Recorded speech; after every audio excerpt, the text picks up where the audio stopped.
You're listening to WRUULP, Savannah, Georgia, 107.5 FM, WRUU.org. We are Savannah Soundings, community radio with global soul.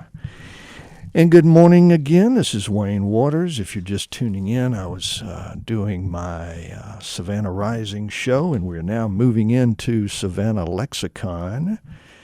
And glad to have you listening. I want you to know today's guest is Kevin Klinkenberg from Savannah Development and Renewal Authority. And we're going to be talking with Kevin about all this planning going on. And there's a lot of it, including some that the SDRA has put out there too. But first, let me just go through a few little housekeeping scenarios here. For one thing, I want to read the general disclaimer. The viewpoints expressed in the following program are not necessarily those of WRUU, its license holder, or its staff. So do know that. Number two, I just want to let you know that if you're going along the radio dial and you happen to hear a claim that some other station is the only live and local station in Savannah, you now know that is absolutely not true, as you are listening to me live and local from the heart of the downtown historic district right this moment. All right. And I also want to just take a minute to encourage you to check out the Facebook page for Savannah Lexicon. I post comments there occasionally. I also put up links to the most recent shows, and slowly but surely I'm going to just throw out there links to all of the shows I've done in the past, 6 months or so, or 5 months or so, something like that, for Savannah Lexicon. Also, you should know that they're always available at YouTube. We get the shows that we broadcast up on YouTube, usually within a few days, maybe within a week, something like that. So they're always there at Facebook. And again, if you go to Facebook and search Savannah Lexicon, you should get a good lineup of all of our shows. All of the titles on them are dated, so you know when they were recorded, and you see the guest on them, or at least the organization or guest name on it, so you can tell what show is what. And so I encourage you to go there as well, and also there, feel free to add some comments or not on YouTube, I'm talking about at the moment, but on the Facebook page. I also have a Facebook page for Savannah Lexicon that's separate from the Facebook page for Savannah Rising. So also encourage you to go to Savannah Lexicon Facebook page, make some comments, give me a like, give me a thumbs up if you feel so inclined, and make whatever sorts of comments you'd like to make. Now, Kevin, good morning. Good morning. Okay, now that I'm through running my mouth, I'll actually let you have a word in here or there. It's great to be here again. I was just going to say, if we keep doing this enough times, I'll expect a coffee mug or something. Absolutely. You should have a special coffee mug. You're right. We should get you a special engraved But I probably need mug. to be on 3 or 4 more times before that happens. You absolutely. So. Well, I don't know. I don't know about that. But yeah, actually, you are my first, I believe, Dave, correct me if I'm wrong, but Dave Lake, by the way, is who I'm talking with over here. He's over here too, to make sure that I don't go tech crazy on y'all, as I'm still in training with all this tech stuff. But and he's shaking his head yes, that and I think he's anticipating my comment that Kevin is the first return guest All right. So My pleasure. we feel honored. I also really like that version of All Along the Watchtower Wasn't at that the good? beginning. Wasn't that good? It's just a little digression here, but I actually have a bit of a shady past where I played in a band for a little while for we 2 or 3 years. We want to hear about the shady And past. I played violin in the band, or actually fiddle, as you may call it. And we did our own version of All Along the Watchtower, where we replaced a lot of the guitar solos with a fiddle solo. So it was great to hear sort of the Irish version of that, because they were much better than what we were. So. Well, and you know what? Thank you, because you reminded me. I should tell the songs that were played on that last set. So if you're out there listening for Savannah Lexicon, just hold on. We're warming up to it. We had All Along the Watchtower that Kevin was just speaking about, and I still want to hear about those dark days. At any rate, that was the Paper Boys who did that version of Bob Dylan's All Along the Watchtower, and then, of course, Jimi Hendrix did a very different kind of version. But that came off of a nod to Bob, an artist tribute that was done, I don't know, maybe 10 years ago or something like that, where various artists, compilation of Bob Dylan's material, and various artists did their versions of his songs. If you like that, by the way, I assure you there will be more of a nod to Bob CD coming up on future shows of Savannah Rising.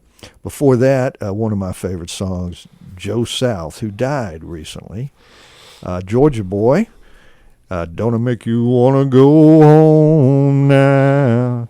And he sings much better than I did, as you heard on that, which comes off of an album simply called Georgia. And we started that last set off with Tift Merritt, another favorite of mine. She was doing Ain't Looking Closely. Actually, that wasn't the start, but we did do Ain't Looking Closely. This is Americana was the CD, Tift Merritt. And we started out with Kevin Gordon's actually Deuce and a Quarter, Down to the Well CD. And you know what? My first car was a family hand-down Deuce and a Quarter, and I want to let me just defend the old Deuce and a Quarter. That's the Buick Electra 225 Deuce and a Quarter, and it ain't no Cadillac, as Kevin Gordon sings on that, but you know what? That's a fine car. Used to be. I don't know. I have no idea if it's even still made or whatever it is, but it used to be one fine car, and I felt like I was in a Cadillac. All right, enough of that. That was Savannah Rising. This is Savannah Lexicon, and again, we're here with Kevin Klinkenberg, Executive Director, Savannah Development and Renewal Authority. And Kevin, I know you guys recently put out some planning study or report or whatever you want to call it for the city. Mm-hmm. We did a couple, actually, yeah. Okay, a couple of different ones. All right, so I do want you to tell us about that. Let me also just mention, since we're right up front, that there is Thursday, April 13th, the Development in Savannah, Where Do We Go From Here program at 6:30 to 8 p.m. Again, that's day after tomorrow at the Massey Heritage Center. It is free and open to the public. So if you're wondering about, even after hearing Kevin today, if you want to know more about some of the planning going on, this is something that's with the Friends of Massey in partnership with the Downtown Neighborhood Association of Savannah is sponsoring this. They sponsor a quarterly lecture about history and architecture, and they're dealing with this development issue. And I think Nick Palumbo is going to be there with you. Is that right, Correct. From Smart Growth Savannah, but 6:30 to 8 p.m. day after tomorrow. Okay, Kevin, I swear I'm going to let you talk. So now, tell us in general about some of these plans that have been put forth. Sure. Well, first I'd say, please do come Thursday night. I think it's going to be a lot of fun, and Nick and I will try to say some stimulating things. We'll say controversial. Maybe they will be controversial, but we'll try to stimulate some conversation anyway. If it has to do with development, it's almost silly. Nobody has opinions in Savannah about development. But So we did put out 2 reports recently in part of our role to suggest some different approaches to the city of Savannah, and working with city staff and others as well, and MPC staff. The first report had to do with this question of are there ways for us to stimulate more residential development in the downtown area? Right. And so we had a pretty comprehensive report that looked at some of our ordinances and zoning codes and processes that we have today, and we suggested a number of modifications on that we thought could enhance the viability of doing more residential development. And then the second report had to do with a different approach to looking at Whitaker and Drayton streets and traffic calming both of those streets and providing a different outlook on what those 2 streets could be. Mm-hmm. So those were the 2 key reports that we worked on. We've had an opportunity to work with staff and present at a city council workshop a couple of weeks ago, and so anyway, those were the 2 biggies that were in the news. Okay. And I should point out, by the way, that Nick is actually the host of The Square, a new show here on WRUU. That's Mondays at 6. And so we got a good new show going on with Savannah on WRUU. Okay.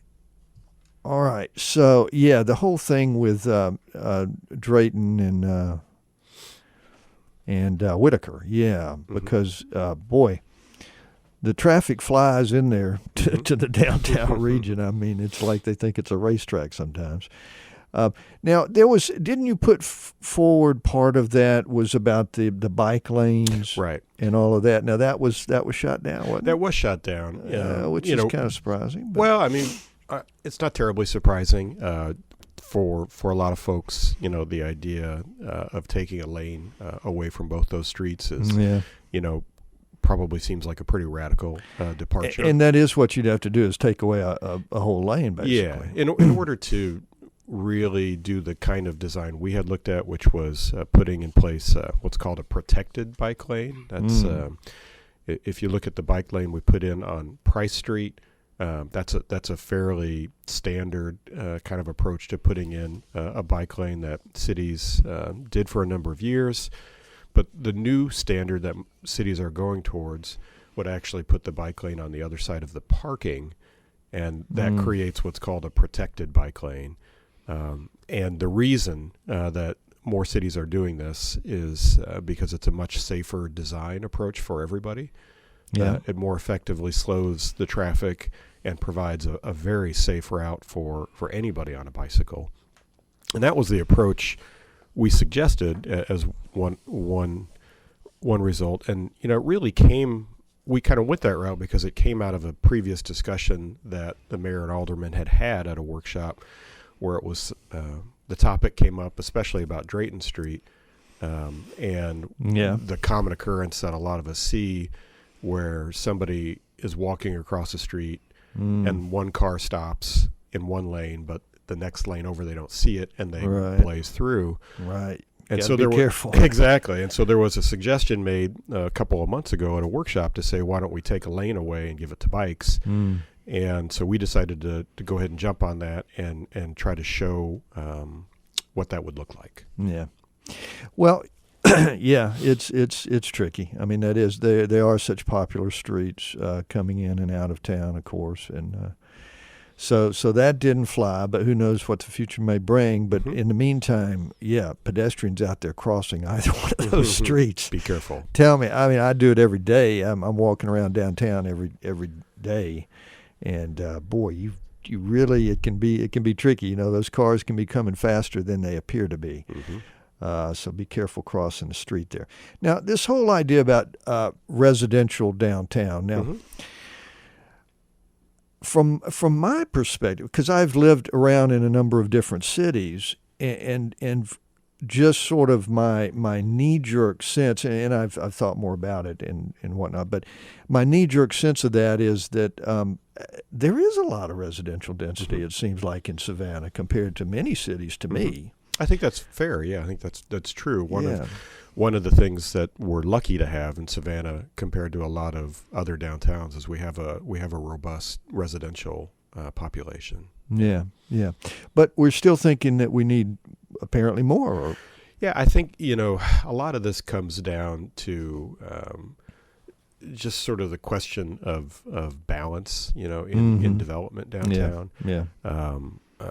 So there's been just a ton of community discussion about yes, indeed, and continues exactly, and I'm sure there will always be. Yeah, about the tourism economy, about new hotels. Right. What we tried to say in our report was we were pretty agnostic in terms of, whether a hotel was a good thing or a bad thing, or whether an apartment building was a good thing or a bad thing. What we tried to point out was that there were a number of ordinances and parts of our zoning code that actually create an incentive for somebody to build a hotel versus a residential building. Right. It's kind of weighted in that direction. And a lot of those probably were unintended, consequences of the way ordinances were written. So our primary suggestion was to level the playing field so that neither of those uses was at an advantage or a disadvantage. Okay. And then, at that point, you more or less let the market determine what'll work. I do think there's obviously a concern on a lot of people's part that while we have a great residential population downtown, there's a concern about losing it or about it being overwhelmed by visitors. And so I think anything we can do to sort of help maintain a healthy balance is good. Okay. Excuse me. And when you say overwhelmed by visitors, how do you mean that? Well, I think that's a good question. I mean, I think that's been sort of the community conversation as people, there's certainly advocates downtown who feel that what you see walking the streets and the business mix and everything is more and more geared towards people that are visiting here versus people that live here. And I think we can probably debate that point. It would be a good debate to have. But there has been a lot of conversation about, a lot of downtown residents feeling like that the tourism economy has gotten more preference than the residential community. Yeah. So, and whether those feelings are right or wrong, I think it's important to have that conversation. Yeah, absolutely. And I think from our perspective, again, the question is, let's not create incentives one way or another through our zoning ordinances that make it easier for somebody to do a hotel versus an apartment building. Let's level that playing field. And then if there are developers, for example, who have really wanted to build apartment buildings on some of the sites downtown, but when they run the numbers, they find it's actually much more profitable to develop a hotel or to sell the property to somebody who will develop a hotel. And, those are the sort of things that we want to try to balance out. Okay. Yeah. So, that is an ongoing debate here, and we'll continue. And I guess the city is really looking at your study, at the study of the SDRA now, and really starting to. Yeah, obviously they've looked at it before, but this new report. Yeah. Yeah, and it's we probably had about 20 different recommendations in there, so there's a lot of data and information to wade through. But city staff has been working through it. Pretty quickly came up with a couple of recommendations that they would like to move forward, and so council and staff are working on those now, and we'll probably take over the next few months working through all of the recommendations and seeing which of those the city supports and which they don't. And the two that they're kind of looking at most closely now? Yeah, the main thing, the number one priority is sort of a removal of density limitations. Right. And this gets really wonky about zoning really fast. I'm sure, yeah, but the zoning regulations. Right. So basically there are some really artificial limitations on density in our zoning code, which make it really hard for somebody to build an apartment building, for example. Yeah.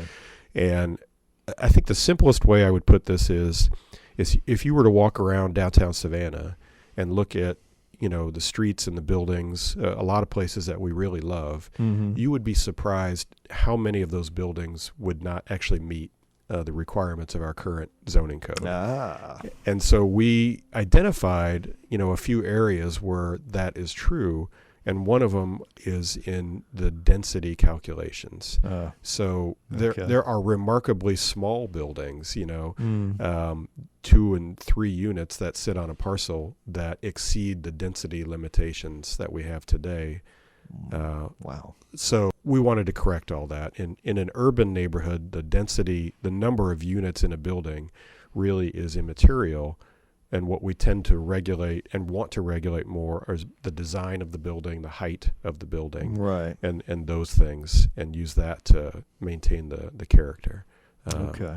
So, I mean, one simple example, there's a really great little apartment building across from the cathedral, right, on Abercorn Street, a little sixplex apartment building, 3-story building. I know exactly what you're talking about. Yeah. That exceeds the density limit. That building exceeds the density limit in that zoning district. Okay. In addition to violating a few other rules. So, all right. So our viewpoint was these are great buildings. Yeah, they make up absolutely what we love about Savannah. Those should be legalized. Absolutely, I agree. I know exactly the building you're talking about, and that's fine and dandy. Looks good. It's not. I mean, I don't see why there'd be any problem with that. Right. Yeah, we obviously need to overhaul and really look at and overhaul just the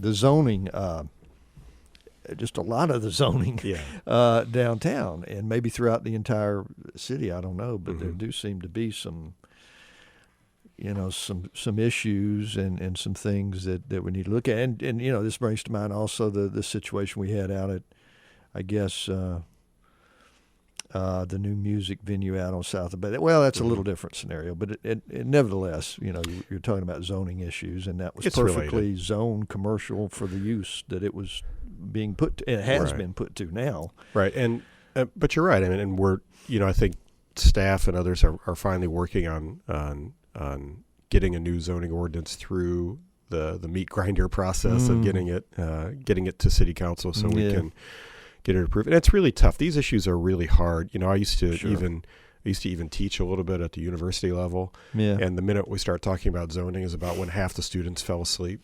So it is really, these are really difficult issues. Well, it is, and yet so important. Very important. Very important. And again, that's why I encourage people to go to this talk that you're having too, and encourage you to be listening to Savannah Lexicon here on WRU when Kevin's talking as well, and some others who are involved in zoning things and planning, because this is crucial stuff to this city, folks. This is your city, and it's being decided, the character of the city to a large degree with this kind of thing. Also, we're talking, parking, of course, has to, and you've touched on this, on has to do with the whole thing. And as I understand it, you guys in this report were talking about allowing payment into a parking fund instead of just constructing on-site parking. That it's not because there is a lot of parking space downtown again already, really, and it doesn't necessarily have to require the construction of new on-site parking for, say, residential scenarios, right? Right, and again, this is one of those. It's an extremely difficult issue for people to wrap their heads around, but especially in the downtown types of neighborhoods, they were all built on the backbone of people walking and riding bicycles and taking public transportation. That's how they were originally designed and conceived. And the more we try to inject cars and parking into them, the more we degrade those neighborhoods. Now, people are going to have cars. People are going to own them, and they're going to need to put them somewhere. So that's a reality of life. It is indeed. One of the conversations that's happening an awful lot nationally in the planning field is this whole conversation about what should cities' roles be in requiring parking. And there are, because for for all of our lives, cities have required minimum amounts of parking on site. Yeah. But a lot of cities now are questioning that and getting away from it.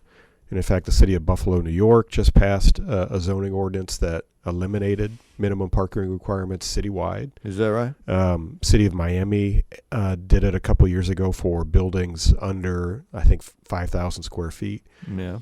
And more cities are looking at this issue and saying, the problem is that every piece of land that require for parking is a piece of land that can't house somebody. Absolutely. Or be some other use. And so it can't be a productive use. It can't be a neighborhood shop. It can't be an affordable apartment. Right. And so every time we force a developer or a builder to set aside space for parking, it really does impact the affordability of a city and the opportunity. And so a lot of the thought process is to say, let's treat parking more like a public utility. Yeah.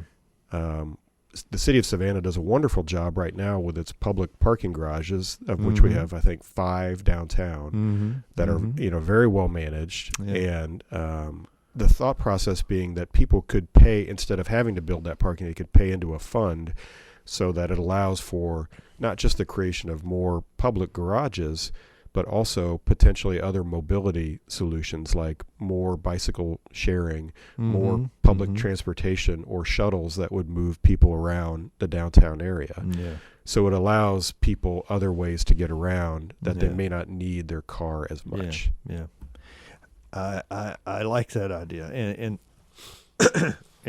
this is from somebody who's living downtown and has a car. And I have to admit, I like to have the car. Although, frankly, I find myself, since I moved here, not driving much at all because I do live downtown. And so everything I do is, I can do pretty much everything downtown. So, but I really love this idea because, particularly in a city the size of Savannah, I mean, my goodness, and particularly the downtown, when we're talking about the Sure Enough downtown district, it's not that big. Right. It's just not that big.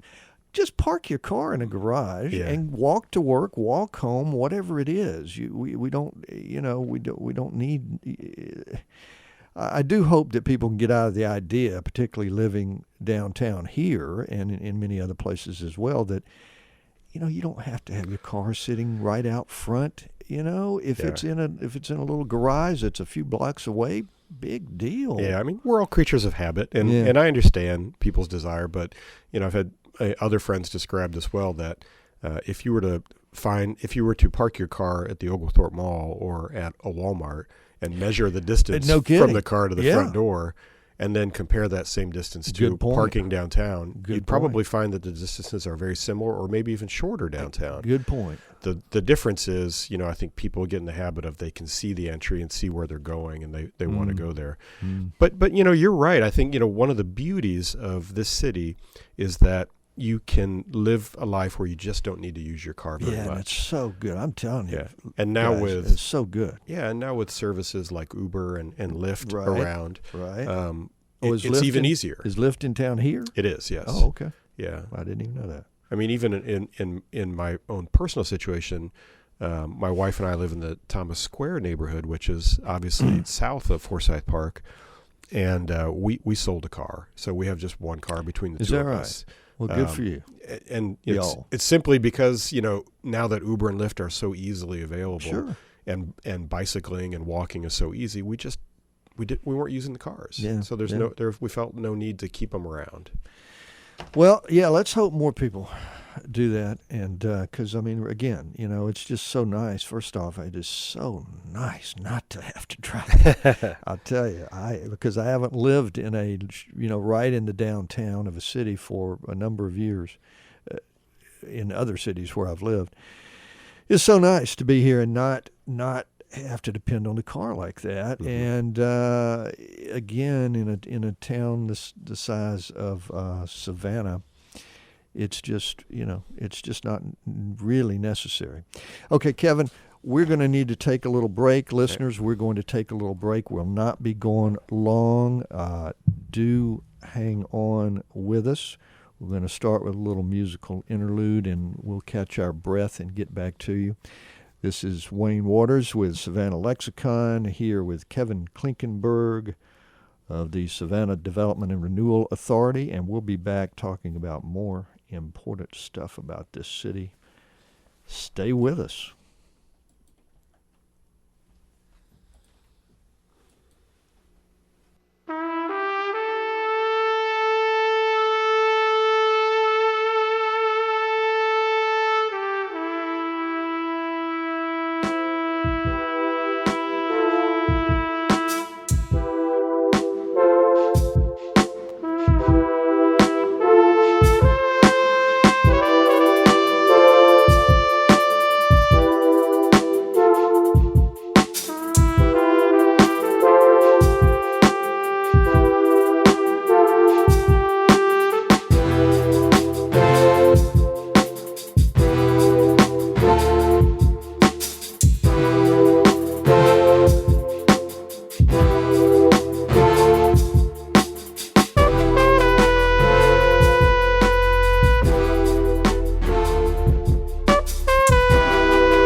And we are back.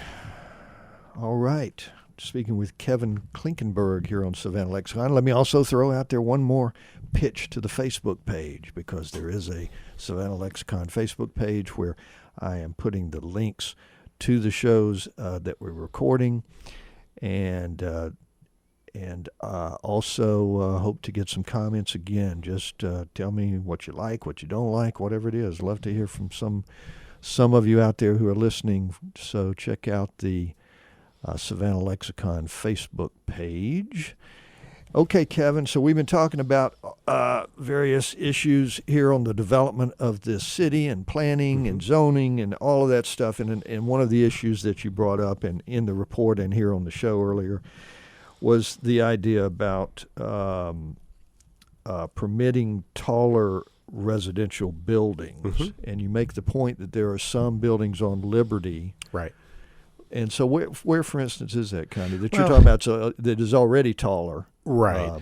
Than is normally the case. Right. If you just walk down Liberty Street today, right at Drayton Street and Bull Street, you have the Hilton DeSoto. Right. You have Drayton Towers, and then I always forget the name of the apartment building across the street from Drayton Towers. But you have 3 buildings that are at least 10 stories tall today. Right.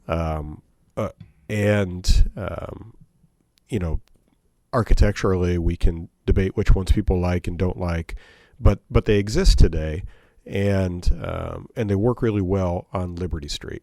So, again, going back to my sort of urban design teaching days, one of the big urban design 101 lessons that we used to have is that the height of buildings should relate to the width of the street. Okay, that makes sense. So the narrower the street, you generally want shorter buildings because you're trying to avoid a canyon effect. So exactly. On some of our narrower streets, a 3 or 4 story building really feels about right. But Liberty Street is the widest street downtown. Right. And when you have really wide rights of way, you can have taller buildings and you still get a wonderful human scale and sense of enclosure. Yeah. And so our thought process was, especially to the west of the Hilton DeSoto, there are some parking lots that could in theory be built on and probably will be at some future date. And there's even the Civic Center site, which will probably undergo a redevelopment at some future date. And those are good locations to think about, well, maybe, if we're looking at having more residential downtown, maybe we should consider, allowing some 10 and 12 story buildings there like we have on other parts of Liberty Street. Well, that seems perfectly reasonable to me if it's, as you're suggesting, judiciously done. Because, again, you're talking about those buildings. They seem, the Drayton Towers, which, frankly, I think is an abominably ugly building. People tend to love it or hate it. But I'm in the hate it group. But other than that, I mean, the height does not bother me, nor for the DeSoto Hilton, which is, speaking of development, is undergoing some change. Yeah, so I mean, I don't think there's that canyon effect of which I'm very familiar, and I think everybody is who's been in a big city. You do get that sort of canyon effect that makes you feel so small, and so but those are fine, and I certainly think that's perfectly reasonable to me. I don't, again, judiciously applied. Judiciously applied, absolutely. I wouldn't recommend that be universally applied, everywhere. But there are certain locations, and I think also as we look perhaps on the west side of Martin Luther King Jr. Boulevard, and as downtown expands to the west, and we might also consider some areas too, and part of it being, we really need to look for places where we can expand the supply of residences as the city grows and as the popularity of downtown grows. If we don't look for ways to really add supply of apartments everywhere we can, downtown simply won't be affordable for the people who work in all of the bars and restaurants and hotels and businesses downtown. And so that puts us square up against an issue about what is the right character for Savannah. And so again, I know that's a tough conversation, but if we don't think a little bit differently, my larger concern is that we hit a place 10 or 15 years from now where people who work downtown, they just can't find anywhere to live, and they have to drive in from somewhere else. Well, honestly, I don't think we're very far from that already. I mean, this is not. I lived here. Excuse me. I lived here in the 90s, and God, and of course, obviously, the dollar changes over time, but even relatively speaking, I just think it's just shot up dramatically from that time, even in a relative dollar sense. I mean, and it is not cheap to live downtown. And yeah, absolutely. Boy, we need more affordable housing downtown. We really do. Right. And I guess any zoning regulation obviously is going to be a part of that. Is there, and I'm just spitballing here, Kevin, Sure. so just hang with me, but is there any, is there some way to sort of allow only, a certain level of rent in a particular area or something? Is that even feasible? Generally, not so much in states like Georgia. There are a few states that allow for rent limitations, although a lot of those are going away now. Frankly, there's a lot of the states like New York and California that have been more lenient in the past with limiting rent. We're finding that a lot of that is actually going away. But there are still other ways that. So again, if the city decided they wanted to create more incentives for a certain level of affordability, there's got to be some incentive. The second part of our report had to do with here are some financial incentives or tools the city could look at to incentivize a certain level of affordability. And there are certainly cities that do that. There are many that don't. And there are trade-offs with doing that. And so it's important that we talk about those trade-offs. But the most common incentives are incentives for developers to provide a certain level of housing, and then in exchange for that, they get tax abatements.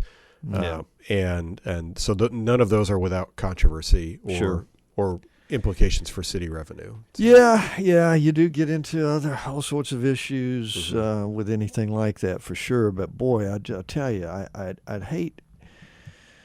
There are those cities, it seems, that there's just sort of a where you just can't live downtown unless you just make a lot of money. Right.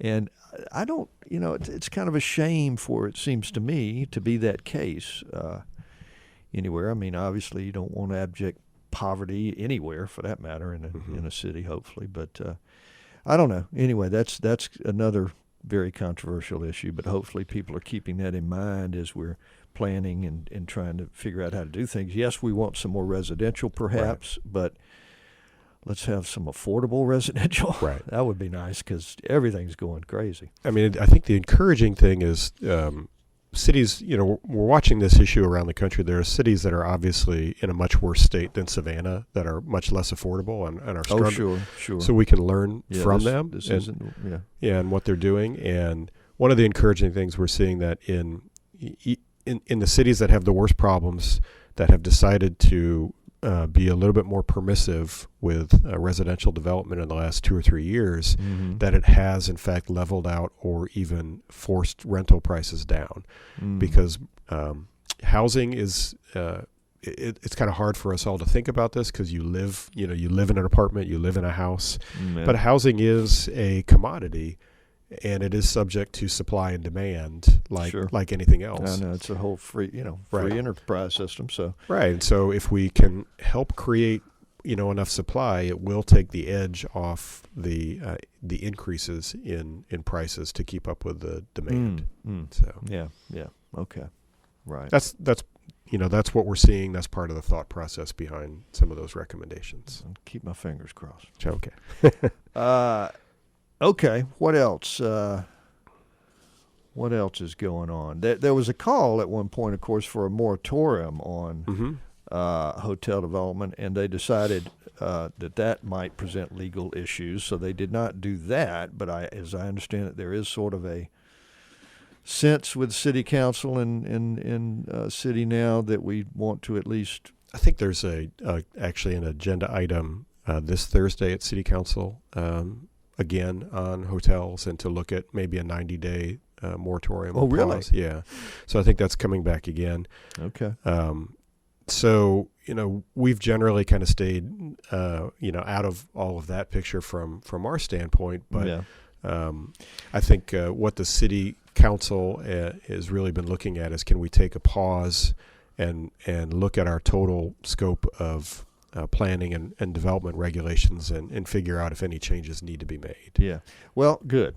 I mean, because again, I don't know where to come down absolutely firmly on the whole issue. I mean, it is tricky, but I am glad they're taking a pause because, right. They just, do. I think we need to. It's a controversial enough issue and,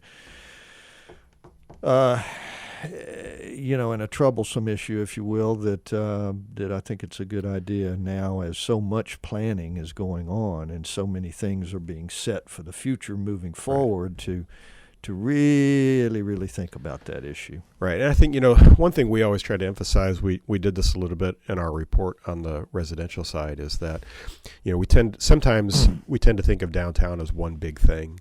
Yeah. But it's really not. It's, each ward is a little bit different. Yeah. And so, true. As the city looks at these issues, the issues related to hotels or tourism or residential use or any of them, they're going to be different in, say, the northeast part of downtown or closer to River Street than they are further south, close to Forsyth Park. Right. We have different wards that have very different feels to them and a different composition of what's there. And so I think we're going to get to a place where we're not doing sort of one-size-fits-all rules. But that is really an approach that we try to encourage, is let's look very closely at what the issues are in each different part of the city, because they will be different. Yeah. And that's a good point. Absolutely. And I confess sometimes I get a sort of a historic district downtown blinders on because I do live here and I know how important the area is. Not that any area is not important. They're all important. But I do, it's right in front of my face every day. Right. Whereas the rest of it is not necessarily so. Right. So that is true. That is a good point, no doubt. And I did want to also make the point that just a reminder to folks, and a lot of people probably know this, but Savannah Development and Renewal Authority is not literally a city government department. Correct. Right. So it is a separate, but you work very closely, of course, with the city. We are largely funded by the city. Yeah. And we have our own independent board of directors who are appointed by the mayor and aldermen. But we actually do have our own independent charter that was created by the state legislature way back in 1992. And yes, so we're kind of a funny entity where we are our own independent group, but we are very closely tied with the city of Savannah. Sure. And I just want to, I'm just kind of random things that have caught my attention.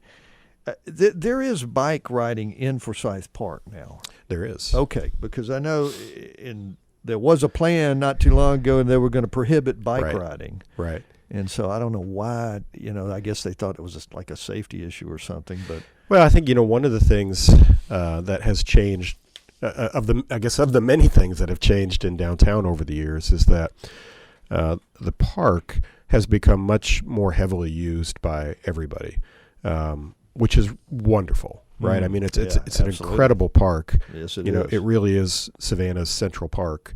And, I've argued with some of my colleagues before that I think it's the best urban park in the country.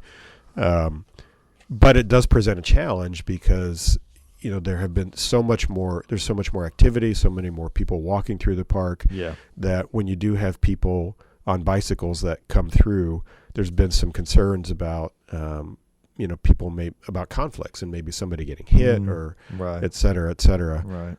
And one of the reasons that we proposed, or we really liked the idea of the bike lanes on Whitaker and Drayton, if they were a high-quality bike lane, not just kind of an afterthought, that it allowed then an opportunity to have bicycles with their own path around the park, so that then we felt like it was probably a good trade-off then to consider removing bicycles from the park. I think you probably still will always have little kids on bikes and other things in the park. But the folks who are going a longer distance, like from SCAD housing on south of Victory Drive or anything coming to downtown, and they all use Bull Street very heavily and go through the park. Yeah. That we'd like to provide a high quality alternate route for them around the park. Well, is it not possible to do one around the perimeter inside the park? Well, there are certainly a lot of people who already do that today. I mean, that tends to be what I do when I'm on a bicycle in the park. I think the concern is that that sort of 8-foot strip of concrete is getting more and more crowded with people walking all the time, which is great. But you're starting to see it becomes hard to have conflicts. And there was actually a proposal as part of the Drayton-Whitaker debate to add another 4 feet to that walkway and make it dedicated for bicycles. But I'll tell you, we're in that park just about every day, and I don't really see how it's possible to add 4 feet or really any concrete to the edge of that without taking out trees. That's right. The tree roots. The tree roots grow right up to the sidewalk around that park, and it's. I just don't see how it's feasible to add any more concrete, and I don't think many folks would be supportive of ripping out the trees. Yeah, no, I was wondering about that myself, but no, not at the expense of the trees. Yeah. Okay, Kevin, forgive me. We have got to cut off here again as we're getting into the last kind of segment, but we'll circle back around to you here in just a minute. So hold on, folks. This will be a very brief break, and we will be back in just a couple of minutes.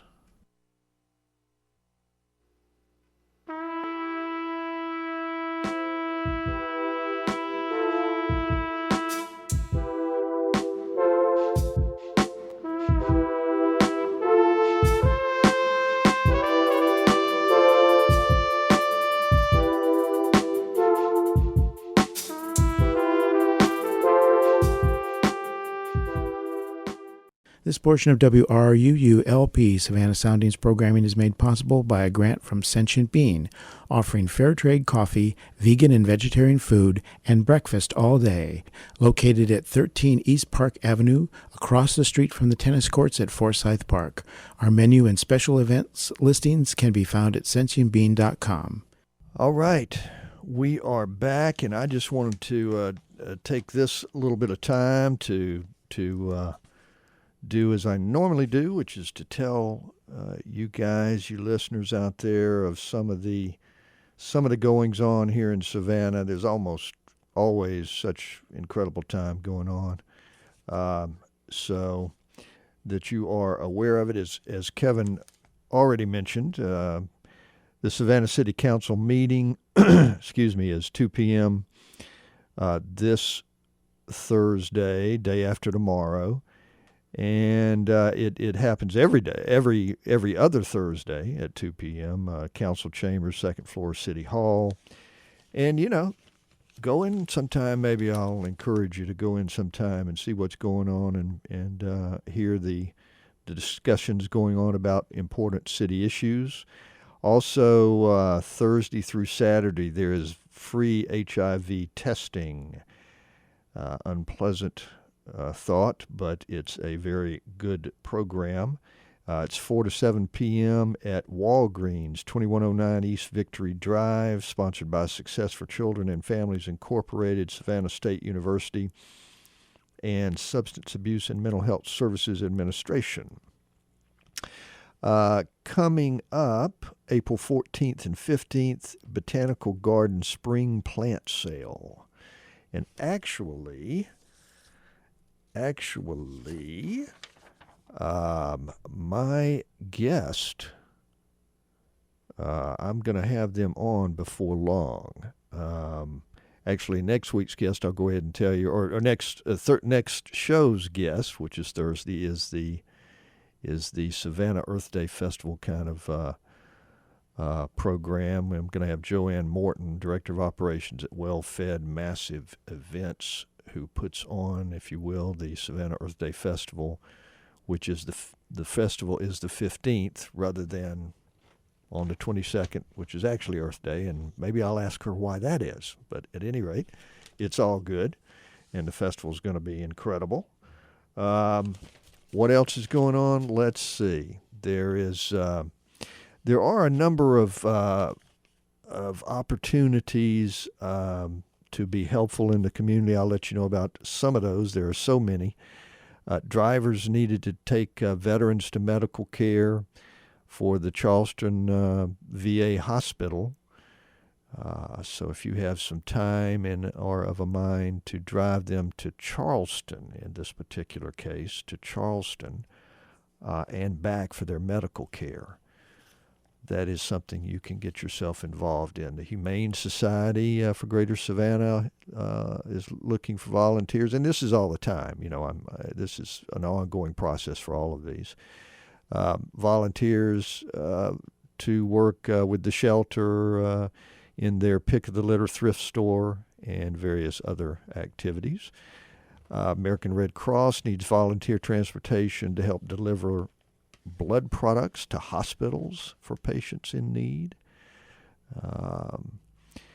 American Red Cross seeks volunteers for office support and other activities as well. The Savannah Association for the Blind also needs office work and other activities during events for Savannah Association for the Blind. All of these organizations, of course, have websites and web pages where you can get in touch with them, as well as easily accessible phone numbers, so I won't bother reading those off. Hospice Savannah, in need of volunteers to offer respite care for patients in their homes in Chatham, Effingham, Bryan, and Liberty counties. Training is provided for that. Also, I'll let you know that coming up Friday, April 21st, is the 5th Annual Vision Quest Luncheon at the Greek Orthodox Church Hellenic Center on 14 West Anderson Street, and that is for the Savannah blind and low vision. Okay. All right. We are getting close to needing to close out here, Kevin. So what I don't know. What are your final thoughts? There's a lot of planning going on in the city, and you guys have put for these reports. And well, it's a busy time in Savannah, no doubt, and our downtown historic districts are booming. So I'll just tee up probably what we'll talk about Thursday night at the Massey Center. But I think it's a great time for the community and the citizens to think about what they want. What do they want what do they want their city to be? So Savannah has been in really a defensive mode for many, many decades, as it needed to be, to prevent really bad things from happening. But now the worm has turned, so to speak, and there are a lot of people who really want to be here and live here. And I think it's important now to think about, instead of figuring out what we're against, what do we want? Yes. What are we striving for, and how do we make those things happen? And so I think that's kind of the overarching idea that I would suggest that folks think about. Absolutely. And it's now, folks. It's being decided now for your future, my future, everybody's future in this city, in terms of how it's going to be developed and the general thrust of development, as well as particular ideas about how we're going to develop. So if you're ever going to get involved or be aware of what's going on, now is the time. To repeat, development in Savannah, where do we go from here? Thursday, April 13th, 2017, 6:30 p.m. to 8 p.m., Massey Heritage Center, free and open to the public. That would be one very good way to get a bead on what's going on. Okay, we're going to have to go.